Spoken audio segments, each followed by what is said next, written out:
गुरु प्यारी साध संगत जी, सभी को प्यार भरी राधा स्वामी जी, आपसे विनती है सत्संग को शुरू से लेकर अंत तक जरूर सुनिए। बाबा जी की प्यारी संगत जी, साध संगत जी, इसे सुनने के बाद पता चलेगा कि उस परमात्मा को पाना कितना सरल है।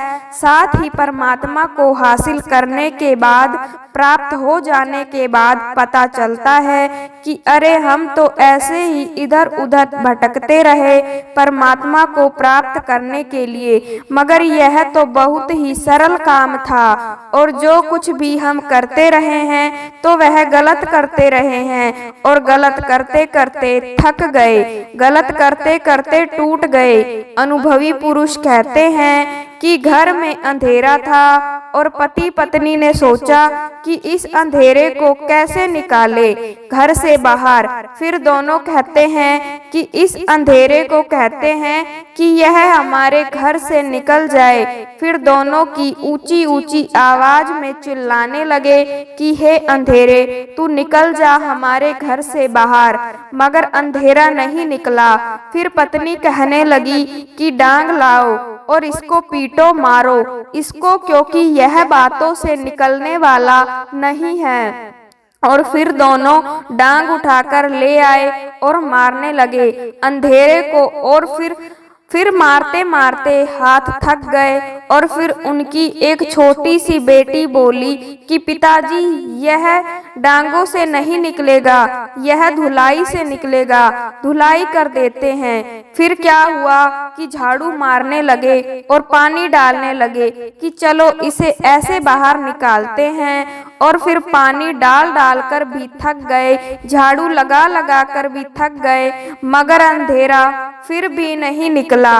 आवाजें मार मार कर भी थक गए, गला फाड़ फाड़ कर भी थक गए, डांगे मार मार कर भी थक गए, मगर अंधेरा नहीं निकला। फिर उनके घर के आगे से एक संत जा रहे थे। फिर उन्होंने उनके घर में आधी रात को हरकत देखकर पूछने लगे कि क्या कर रहे हो। फिर वह बोले कि अंधेरे को अपने घर से बाहर निकाल रहे हैं और निकालते निकालते थक गए हैं। यह तो बड़ा ही ताकतवर है और बड़ा ही शक्तिशाली है, आवाजों से भी नहीं निकला। फिर हमने इसको डांगों से भी कूटा, डांगे भी मारी और डांगों से भी नहीं निकला। और हमने इसकी बड़ी धुलाई की है, झाड़ू भी बहुत मारी है, मगर यह फिर भी नहीं निकला। हम थक गए हैं, टूट गए हैं। और फिर उस संत ने अपनी जेब से मोमबत्ती निकाली और जलाते ही खो गया अंधेरा। इतनी आसानी से अंधेरा चला गया, ना ही डांग मारनी पड़ी और ना ही धुलाई करनी पड़ी और ना ही जोर जोर से बोलकर कहना पड़ा कि निकल जा मेरे घर से। अंधेरा तो चला गया। दीवा भले अंधेरा जाए, वेद पाठ पाप खाए। जैसे दीपक जलाने से अंधेरा चला जाता है, जैसे ज्ञान का पाठ करने से और परमात्मा के वह बोल जिसमें परमात्मा का नाम है, ज्ञान है, तो वह है उनके बोलने से, दोहराने से पाप चले जाते हैं, दुख चले जाते हैं। इसीलिए ध्यान से सुने कि दीवा भले अंधेरा जाए, वेद पाठ मत पापा खाए। ज्ञान से भरे हुए ग्रंथों का पाठ इस तरह से पापों को खा जाता है, जैसे जलता हुआ दीपक अंधेरे को खा जाता है। जब आप कहेंगे कि हम भक्ति तो बहुत करते हैं मगर कोई बात तो बनती ही नहीं है, एक शब्द लाएं। इसलिए सच्चे मन के साथ की तारों को उस परमात्मा के साथ जोड़कर भजन बंदगी करने से, सूर्य को जोड़कर नाम की भक्ति करने से, ऐसा करने से फिर कहीं जाकर हमारा काम बनता है, हमारी बात बनती है। बाती हो तेल हो फिर ही दीपक जलता है। अगर केवल बाती है तो भी दीपक नहीं जलेगा और अगर तेल ही है तो भी दीपक नहीं जलेगा। इसलिए दोनों का संयोग चाहिए, शब्द सूरत का संयोग चाहिए और इसमें कई जन्म लग जाते हैं, बहुत समय लग जाता है, मगर काम तो केवल इतना है कि बुल्ला रब की पाना, इधर उठना इधर लाना। क्योंकि जिस दिन यह दीपक जल जाता है, यानी जब हमें सोझी आ जाती है, जब हम उस परमात्मा को पा लेते हैं, तो फिर हमारे मन से ख्याल आता है कि अरे हमने तो ऐसे ही समय बर्बाद कर दिया। यह तो इतना सरल काम था, इतना सरल और आसान काम है परमात्मा को, ईश्वर को प्राप्त करना। यह तो इतना सरल है, इसके जितना सरल तो और कोई काम नहीं है। और जितना मुश्किल है परमात्मा को प्राप्त करना, तो इतना मुश्किल काम भी कोई नहीं। दोनों बातें हैं, जब तक समझ नहीं आती है, जब तक जानकारी नहीं होती है, धर्म का ज्ञान नहीं होता है, बहुत ही मुश्किल है। गलती करते रहते हैं, क्यों? क्योंकि हमें समझ नहीं है। भूला भोली भूल भूल पछताए, भूल करता जाएगा। क्योंकि भूल मनुष्य करता है, गलतियां मनुष्य करता है। और अगर इन गलतियों को देखें तो इन गलतियों की छानबीन करें तो कितने गलत कर्म हर मजहब में चल रहे हैं। डांगे मार रहे हैं अंधेरे को और आवाजें देकर निकालने का यत्न किया जा रहा है। अंधेरे को धुलाई की जा रही है, अंधेरे की। थक जाते हैं, टूट जाते हैं, फिर कहते हैं हमारे बस की बात नहीं है अंधेरे को निकालना, हम तो थक गए हैं। अब हम यह दोनों शब्द ही एक साथ कह देते हैं कि जितना सरल है, आसान है उस परमात्मा को प्राप्त करना, तो इस मृत्यु लोक में इतना आसान काम कोई नहीं है। क्योंकि कोई भी चीज एक सेकंड में नहीं मिल सकती। अब जैसे एक बहुत बड़ा मकान बनाना हो तो क्या वह एक सेकंड में बन सकता है? नहीं बन सकता। इंजीनियर बनना है, वकील बनना है, डॉक्टर बनना है, तो क्या हम एक सेकंड में बन सकते हैं? क्योंकि 15-20 साल तो पढ़ाई करनी ही पड़ेगी। प्राइमरी स्कूल, हाई स्कूल, फिर कॉलेज, फिर मेडिकल कॉलेज, इसके लिए जिंदगी का बहुत सारा समय लगाना पड़ेगा। फिर कहीं जाकर हम इंजीनियर बनेंगे, डॉक्टर बनेंगे। और क्या एक बहुत बड़ी यात्रा एक सेकंड में हो सकती है? चाहे हवाई जहाज ही क्यों ना हो, उसमें बैठकर भी सफर क्यों ना किया जाए, मगर फिर भी एक सेकंड में लंबी यात्रा नहीं हो सकती है। मगर हम उस परमात्मा को एक सेकंड में प्राप्त कर सकते हैं। केवल एक सेकंड में एक चित्र, एक चिन्ह। ध्यान दो, चित्त एक हो गया, दो पार नहीं। दो बार का मतलब है भूतकाल की यादों में, भविष्य की यादों में। ना भूतकाल की यादें, ना भविष्य काल की चिंता। मन एक हो गया, एक शब्द लाएं, यह प्राप्ति एक सेकंड में हो जाती है। अब आप खुद ही सोचें कि महाशक्ति, महा आनंद, महारस, जीवन का सार एक सेकंड में प्राप्त होता है। मन समय में भटकता रहता है, काल में भटकता रहता है और पता ही नहीं कि कितने ही जन्मों से भटक रहा है और बिल्कुल नहीं ठहरता। ना ही भक्ति करने में टिकता है, नाम का सिमरन करने में टिकता है, और ना ही सत्संग में टिकता है, ना ही दुकान में टिकता है, ना ही परिवार में टिकता है। हर वक्त दो फाड़ होता है, हर समय गुजरे हुए समय की यादों में चला जाता है और आने वाले समय की चिंता में चला जाता है। क्योंकि इंसान का माथा बता देता है, माथे से पता चल जाता है कि अब यह चिंता कर रहा है। भविष्य में चला गया, मस्तिष्क से पता चल जाता है कि अब भूतकाल की यादों में है। अब जाने में क्या होता है, क्यों भूतकाल की यादों में चला जाता है? क्योंकि बीते हुए समय में कुछ मिला था, कुछ मन भावन मिला था, तो मन ने चाहा था वह मिल गया, बड़ी खुशी हुई और फिर बिछड़ गया, क्योंकि इस संसार में ऐसा कुछ भी नहीं जो मिलकर ना बिछड़े। जैसे जवानी मिलती है तो चली जाती है, जीवन मिलता है तो वह भी चला जाता है, तो फिर बाकी क्या है जो हमेशा रहेगा। ऐसे ही धर्म कहता है कि सुख मिले हैं चले जाएंगे, नहीं रहेंगे। अब दिन हुआ है नहीं रहेगा, रात आ जाएगी, और रात है तो वह नहीं रहेगी, दिन आ जाएगा। इस तरह जीवन भर सुख दुख में बदलते रहेंगे और दुख सुख में बदलते रहेंगे। पूरी जिंदगी दुख सुख में बदलते जाएं तो यह मनुष्य की चाहत है, मगर सुख दुख में बदल जाएं तो यह मनुष्य की चाहत नहीं है। और ऐसे ही रात दिन में बदल जाए यह तो इंसान चाहता है, मगर दिन रात में ना बदले तो यह मनुष्य की मांग नहीं है।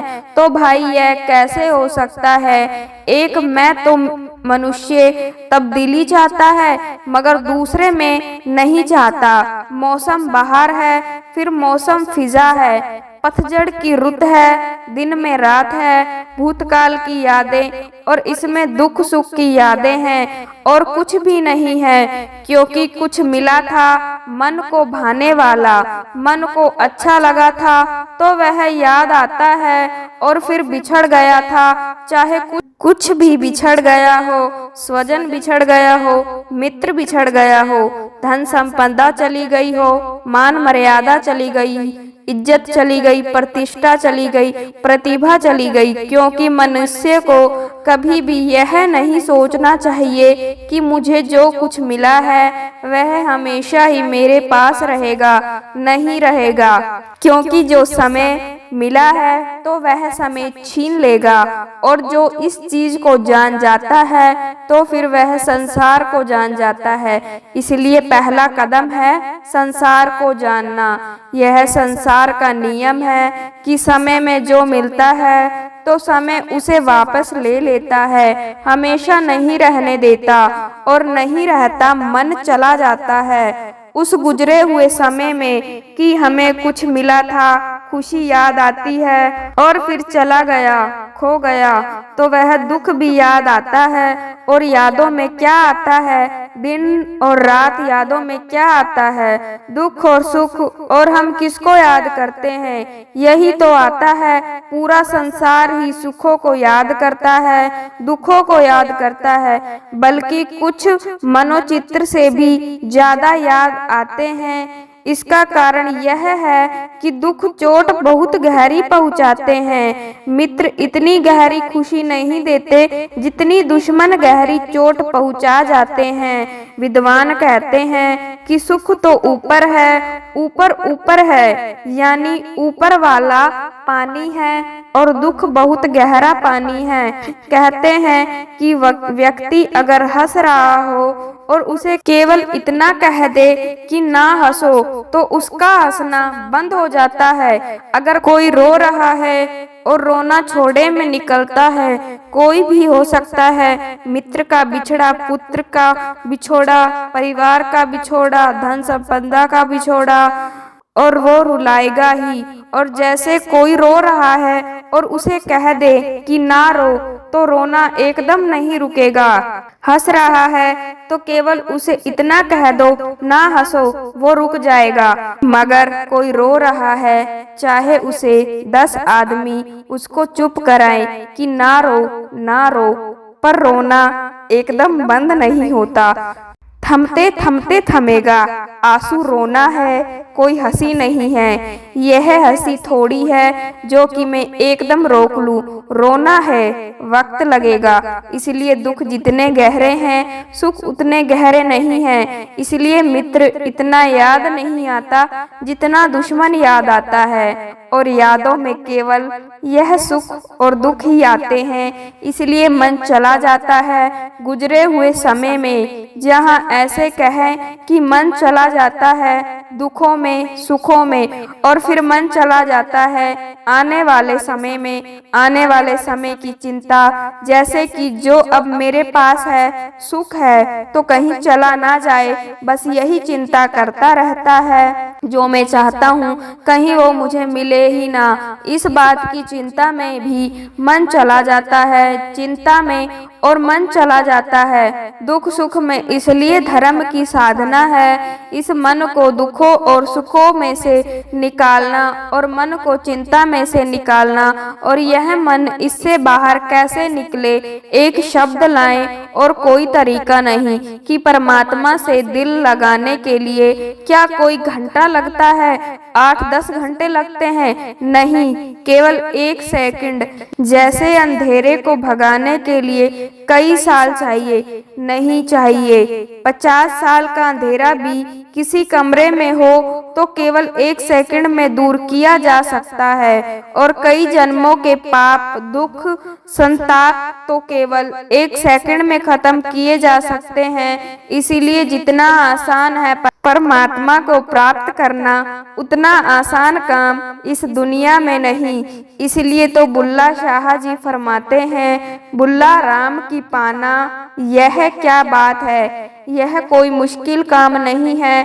ऐसे कह रहे हैं बुल्ला रब्बा कि पाना इधर, उठना इधर, लाना केवल इतनी सी तो बात है, मगर यह इंसान कोशिश नहीं करता, उस परमात्मा पर विश्वास नहीं रखता, और कहता है कि हमारी किस्मत में कहाँ है। जैसे बरगद का बीज छोटा सा होता है और उसको बरगद के पेड़ से ले जाएं और कहें कि तू भी एक बड़ा बरगद का पेड़ बन सकता है, और फिर बीज आगे से कहे कि मेरी किस्मत में कहाँ है, मैं कैसे इतना बड़ा पेड़ बन सकता हूँ, क्योंकि एक बीज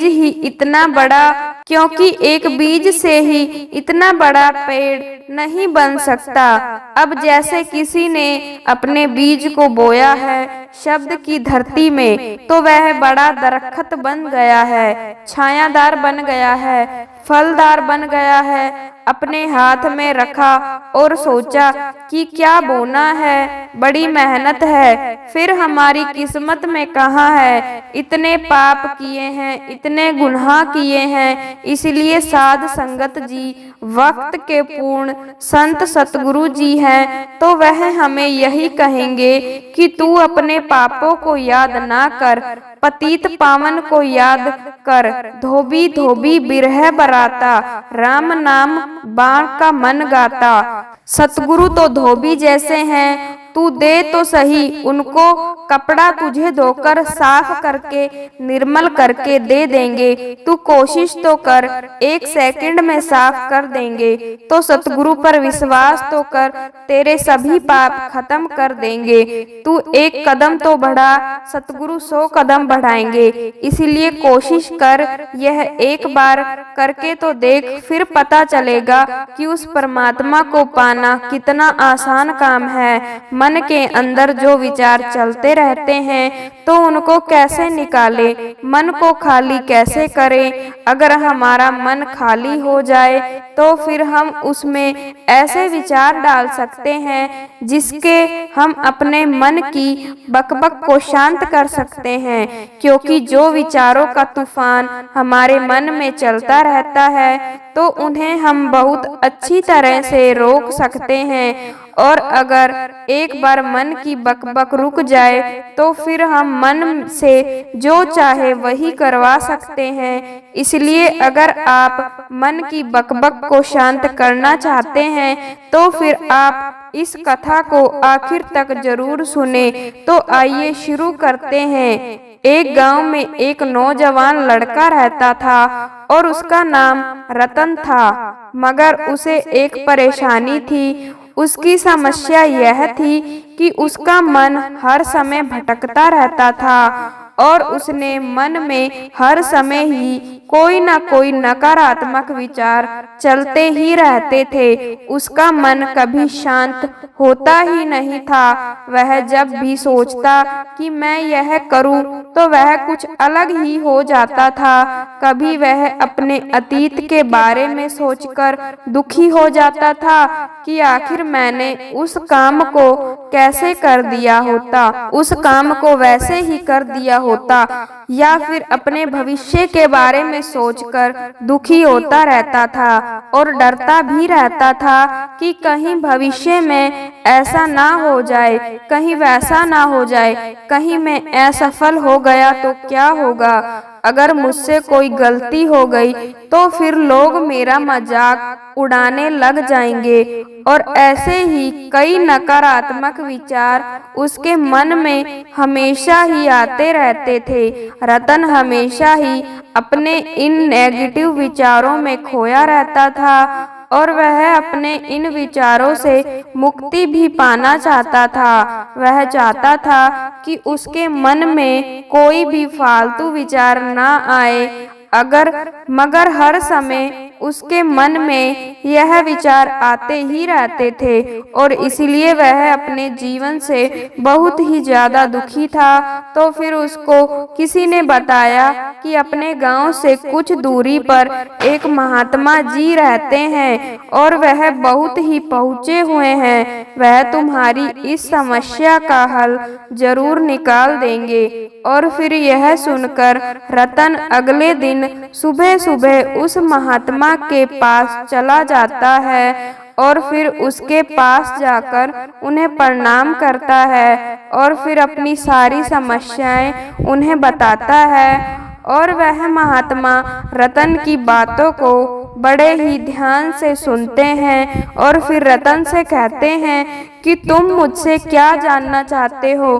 फिर यह सुनकर रतन कहता है कि हे गुरुदेव, मैं अपने मन को शांत व खाली करना चाहता हूँ। गुरुदेव, मैं आपसे यह जानना चाहता हूँ कि मन खाली और शांत कैसे करते हैं, क्योंकि मेरे मन में हमेशा कोई ना कोई विचार आते जाते रहते हैं और मेरा ध्यान एक जगह नहीं टिकता, जिसके कारण मैं दुखी और बहुत ज़्यादा परेशान रहता हूँ। मेरे मन में हजारों ही नेगेटिव विचार चलते रहते हैं। तो गुरुदेव, आप ही मेरी इस समस्या का हल करें। फिर उस महात्मा ने कहा कि किसी समस्या का हल तभी किया जाता है जब हम उस समस्या की जड़ तक पहुँच जाते हैं, समस्या को ठीक से समझ जाते हैं और जान जाते हैं। आगे महात्मा फरमाते हैं कि तुम जिस मन को खाली करना चाहते हो, तो क्या तुमने उस मन को कभी थोड़ा बहुत भी समझा है या जाना है? फिर यह सुनकर रतन बोला कि गुरुदेव, मैंने अपने मन को जानने की बहुत कोशिश की थी, मगर मैं जितना इसके बारे में जानने की कोशिश करता हूँ तो मेरा मन उतना ही रहस्यमय हो जाता है। फिर उस महात्मा ने रतन को कहा, एक घड़ा दिया और कहा कि जाओ और इस घड़े के अंदर छोटे छोटे पत्थर भरकर ले आओ। और फिर वह लड़का वहां से गया और घड़े में छोटे छोटे पत्थर भरकर महात्मा के पास आया और उस घड़े को महात्मा के पास रख दिया। फिर महात्मा ने उस लड़के से कहा कि इस घड़े को तुम अपना मन समझो और इस घड़े में भरे पत्थरों को अपने विचार समझो और अब इस घड़े में और पत्थर डालो।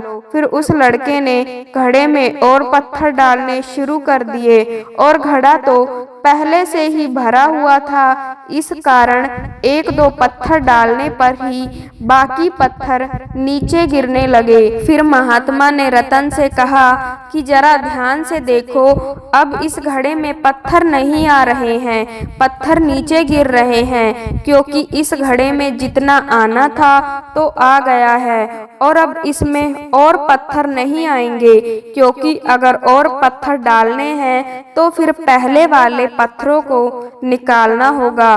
फिर यह सुनकर रतन बोला कि गुरुदेव, मैं आपकी बातें समझ गया हूँ कि आप मुझे क्या कहना चाहते हैं, मुझे क्या समझाना चाहते हैं। हमें अपने मन को विचारों से ही खाली कर देना चाहिए। और फिर रतन की यह बात सुनकर महात्मा मुस्कुराए और कहा कि पहले मेरी पूरी बात तो सुन लो और उसके बाद मन को खाली कर लेना। फिर महात्मा ने रतन से कहा कि हमारा मन एक घड़े के बिल्कुल उल्टा है, क्योंकि एक घड़े को तो तुम पत्थरों से भर सकते हो, मगर मन को विचारों से नहीं भर सकते, क्योंकि मन तो हमेशा खाली रहता है। फिर यह सुनकर रतन ने कहा कि गुरुदेव, मुझे आपकी बातें समझ नहीं आ रही है, क्योंकि मन अगर खाली ही है तो फिर हम उसे खाली क्यों करना चाहते हैं, और फिर मन को खाली करने की क्या जरूरत है। फिर महात्मा ने रतन से कहा कि इस घड़े से एक एक करके पत्थर को बाहर निकालो। और फिर रतन ने वैसा ही किया जैसे महात्मा ने कहा। वह घड़े में से एक एक करके पूरे पत्थरों को बाहर निकालता रहा और फिर घड़ा खाली हो गया। फिर महात्मा ने उससे कहा कि देखा, जब तुमने एक एक करके पत्थरों को बाहर निकाला तो यह घड़ा खाली हो गया, और अब तुम इसमें कोई भी पत्थर डाल सकते हो या फिर उन्हीं पत्थरों को दोबारा भी डाल सकते हो। और फिर रतन बोला कि गुरुदेव, मैं भी तो यही कह रहा हूँ कि मुझे अपने मन को खाली करना है। यह तो एक पत्थर है, इनको तो आसानी से निकाला जा सकता है और घड़े को खाली किया जा सकता है, मगर हे गुरुदेव, मैं अपने मन को खाली कैसे करूं? फिर महात्मा ने कहा कि इस घड़े में एक पत्थर डालो और दो पत्थर निकालो। फिर यह सुनकर रतन ने कहा, गुरुदेव, यह कैसे हो सकता है, क्योंकि अगर इस घड़े में एक पत्थर है तो फिर एक ही पत्थर निकलेगा, दो कैसे निकल सकते हैं? फिर महात्मा बोले कि ऐसा नहीं हो सकता है, मगर ऐसा ही करो कि इस घड़े में दो पत्थर डालो और चार निकालो। फिर रतन बोला कि महाराज, ऐसे कैसे हो सकता है, क्योंकि यह कोई चमत्कारी घड़ा तो है नहीं कि एक डालेंगे तो दो निकल आएंगे और दो डालेंगे तो चार निकल आएंगे। फिर महात्मा बोले कि यह घड़ा तो चमत्कारी नहीं है, मगर तुम्हारा मन तो चमत्कारी है। उसमें से अगर तुम एक विचार बाहर निकालते हो तो उसके साथ दो विचार आते हैं, और फिर जब तुम उन दो विचारों को पकड़ते हो तो उसके साथ चार विचार निकलते हैं, और फिर ऐसे करते करते विचारों की लंबी श्रृंखला बन जाती है और फिर तुम कहीं नहीं रुकते, एक के बाद एक विचारों को पकड़ते जाते हो तो यह मिट्टी का घड़ा तो पत्थरों से भर जाएगा, मगर तुम्हारा मन कभी नहीं भरेगा। वह हमेशा खाली ही है, लेकिन वह खाली नहीं करता। यह इस मन की माया है कि सब कुछ है मगर फिर भी कुछ नहीं। फिर रतन ने कहा कि गुरुदेव, मुझे आपकी बात समझ में आ रही है, लेकिन क्या मैं हमेशा अपने विचारों के जाल में ही फंसा रहूंगा, और क्या इस मन के माया जाल से निकलने का कोई रास्ता नहीं है? फिर महात्मा ने कहा कि इस मिट्टी के घड़े को आधा पत्थरों से भर दो। फिर रतन ने वैसा ही किया। फिर महात्मा ने कहा कि इन पत्थरों में से कोई एक पत्थर को चुनो और उस पत्थर की एक छोटी सी मूर्ति बनाकर मुझे दे दो, क्योंकि मैं जानता हूँ कि तुम एक अच्छे कलाकार हो। और फिर रतन ने एक पत्थर निकाला और फिर उस पत्थर को महात्मा के सामने ही तराशने लगा, और पत्थर को रास्ते समय उसे लगा कि यह पत्थर अच्छा नहीं है, और फिर उसने दूसरा पत्थर घड़े से निकाला, लेकिन उसे वह पत्थर भी पसंद नहीं आया। और फिर उसने तीसरा पत्थर निकाला, मगर वह तीसरा पत्थर भी उसे पसंद नहीं आया। उसका रंग अच्छा नहीं था। और ऐसा करते करते रतन ने सभी पत्थरों को बाहर निकाल दिया। और रतन को ऐसा करते हुए देखकर महात्मा बड़े ही ध्यान से देख रहे थे। फिर महात्मा ने उससे कहा कि जो तुमने सबसे पहले पत्थर निकाला था, तो उस पत्थर को यह समझकर तराश दो कि इस पत्थर के बाद तुम्हारे पास कोई और पत्थर नहीं है, केवल यही पत्थर है तुम्हारे पास। फिर रतन ने वैसा ही किया, उसी एक पत्थर को लेकर तराशना शुरू कर दिया। और फिर उसने उस पत्थर से एक बहुत ही सुंदर मूर्ति बनाई और उस महात्मा को पकड़ा दी।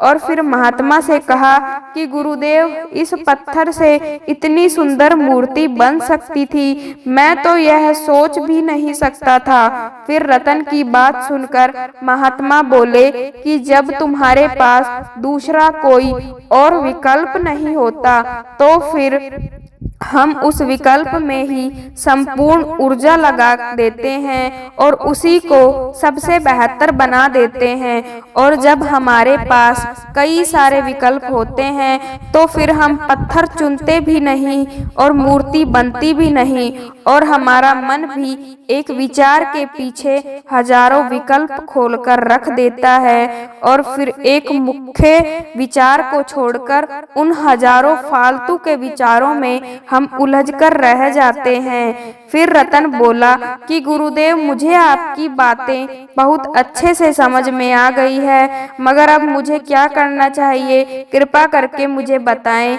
मेरा मार्गदर्शन करें। फिर महात्मा बोले कि मन को खाली करना, साफ करना 1-2 दिन का काम नहीं है, यह बहुत लंबी प्रक्रिया है। तो क्या तुम इसके लिए तैयार हो? फिर रतन बोला कि हाँ गुरुदेव, मैं तैयार हूँ। फिर महात्मा बोले कि मन को खाली और नकारात्मक विचारों से दूर रखने के 6 तरीके हैं। पहला तरीका कि ऐसे लोगों का साथ छोड़ देना चाहिए जो तुम्हें कमजोर, पिछड़ा हुआ, लक्ष्यहीन महसूस करवाते हैं, क्योंकि अक्सर ही हमारे पास ऐसे लोग होते हैं जो कि हमसे पद और दौलत में ऊपर होते हैं, और इसी पद और धन के घमंड में वह अपने से नीचे लोगों को कुछ भी नहीं समझते।